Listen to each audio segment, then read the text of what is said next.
Maxkamadda ugu sarreysa Mareykanka ayaa ka hor istaagtay madaxweyne Donald Trump oo si aan horey loo arag u adeegsaday sharci daahsoon oo uu ku tarxiilayo muhaajiriinta reer Venezuela iyadoon loo marin habraac cadaaladeed.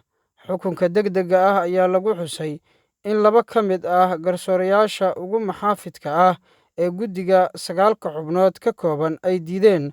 Amarkaasi ayaa si ku meel gaar ah uga hortagaya dowladda in ay sii wado daadguraynta muhaajiriinta sida uu dhigayo ama sida uu qorayo sharciga 1798 ee Elena Inemays ACT, kaasoo markii ugu dambeysay loo isticmaali jiray in lagu daadgurayo muwaadiniinta dhalasho ahaan ka soo jeeda Jabaan intii lagu jiray dagaalkii labaad ee adduunka.